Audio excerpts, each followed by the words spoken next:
I saw something in the news the other day about some random candidate in a by-election in Runcorn and Helsby that's decided that they didn't like the fact that they came last with only 50 votes and has decided to rock the boat and call for an election petition hearing to try and get the whole thing turfed out.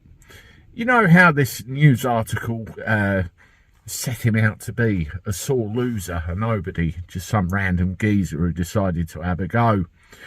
And there's other social commentators as well that have come on and basically tried to double down on that narrative, just some random bloke from some two-bit party that nobody's ever heard of.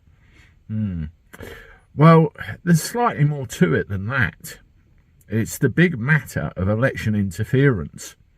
Now, that random geezer is actually Graham Moore of the English Constitution Party.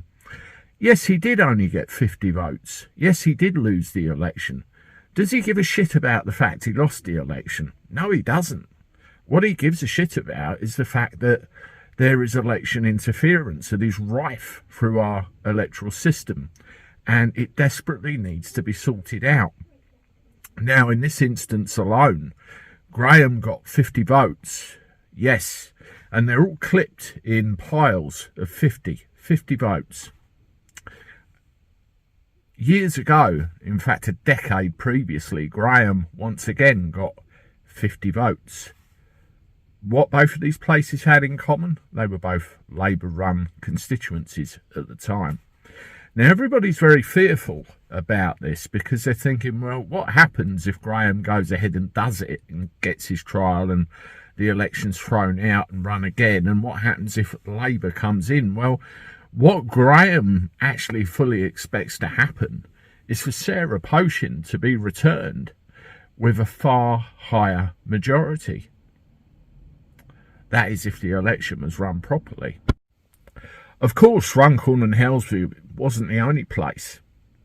I think Rochdale was another place. We've seen it go on in other places for years, over and over and over, where voting slips are conveniently put over there for somebody else. It happens. I've even heard occurrences of it happening very locally to me. Now, all the while this happens, of course, that choice of making your voice heard at the polling booth is going to be an irrelevant one, because if there's mass cheating and mass manipulation going on, then what's the point? Well, in November, and you can see here, there is going to be an election petition heard at a court in Chester. And at that election petition, the evidence will be presented. The case will be heard. English law will be adhered to, and a decision will be made. Now, it will either be, the whole thing will have to be null and void. There'll have to be a verification of the count, or Graham will just get told to sling his hook. But more than likely, the fact it's gone this far, it will gain the attention that it needs, and that is to bring attention to the fact that our system of voting in this country is so obviously compromised. It needs to be dealt with.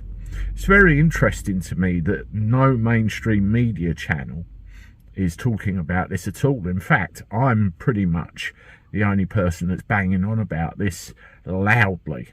He's been with interviews and other places, but I won't stop talking about it because it is important. We need to get this sorted out. Now, what can you do? Two things. Get behind Graham, get behind this effort. We need to get our election system sorted out. He's not just some random geezer with a chip on his shoulder. He cares about England. He cares about the elections. He cares about the future of our people. What's the second thing you can do? One of the reasons they keep having it all their own way is because there's a lot of disenchanted, disheartened people out there that don't vote, won't vote, because they don't care anymore or think it won't make any difference. Get them out, get them engaged, get them talking, get them doing, and get them voting. Overwhelm the system. Everybody should vote. And then, only then, will we get a chance to make it better. Anyway, let me know what you think. Hit the like button, subscribe to the channel, and as always, I'll talk to you soon.